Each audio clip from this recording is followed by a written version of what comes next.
Remue ménage. Remue ménage.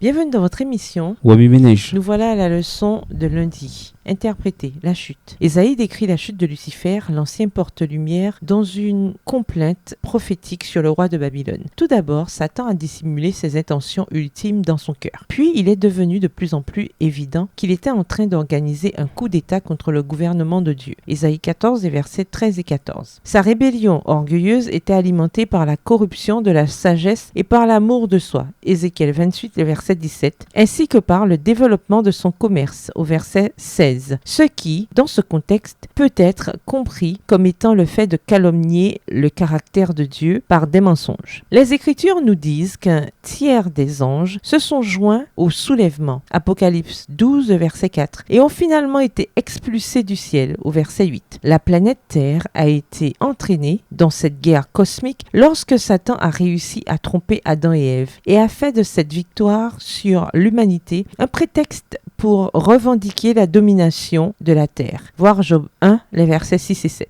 Seul Dieu pouvait réfuter les affirmations et les revendications de Satan. La controverse entre Dieu et Satan s'est poursuivie sur la planète rebelle, alors que Dieu cherchait à reconquérir l'humanité en enseignant la vérité et en manifestant patiemment son amour par le biais de son alliance éternelle. En même temps, il cherchait à prouver son intégrité et sa fiabilité aux anges non déchus, dont certains pouvaient encore s'interroger sur la chute de Lucifer et ses affirmations sur Dieu. Quelques milliers d'années plus tard, l'amour de Dieu a atteint son apogée sous la forme de Jésus et s'est fait chair pour représenter Dieu auprès des êtres qu'il avait créés. Dieu s'est rapproché de nous autant qu'il le pouvait. Dans un acte d'ultime désintéressement, Jésus a donné sa vie sur la croix pour le salut de toute l'humanité. Il est ressuscité après avoir repris le pouvoir sur cette planète en tant que roi des rois et a révélé le caractère de Dieu en des termes littéralement bouleversants et indéniables, réfutant à jamais les fausses allégations de Satan. Tous les doutes et toutes les questions concernant la pureté du cœur de Dieu, l'authenticité de son amour et l'intégrité de sa justice ont été réglés à la croix. Satan a été vaincu à la croix, anticipant sa victoire. Jésus s'est exclamé: « Maintenant le dominateur de ce monde va être chassé. » Jean 12, verset 31. La croix a dépouillé Satan de toute prétention légitime sur ce monde et a garanti son châtiment. Le sang de Jésus versé sous la croix est notre assurance que Satan sera finalement détruit. Satan était expulsé du ciel, mais a-t-il été expulsé de votre vie? Y a-t-il encore accès? Il en a peut-être été chassé pour en regagner finalement l'entrée par le biais d'un compromis. Pourquoi continuer à accueillir un ennemi vaincu? Pourquoi ne pas le détrôner et laisser Jésus, le vrai roi des rois, s'installer dans votre cœur et faire régner la vérité et l'amour dans votre vie? Oui, ménage, après avoir regardé votre texte écrit à noter, quels éclairages particuliers vos notes semblent-elles indiquer dans l'ensemble? Quelles questions émergent après l'étude de la leçon d'aujourd'hui? Quelle partie trouvez-vous difficile? Quels autres principes et conclusions découvrez-vous? En quoi l'orgueil est-il l'essence et la racine de tout péché? Au revoir. Et à demain si Dieu veut.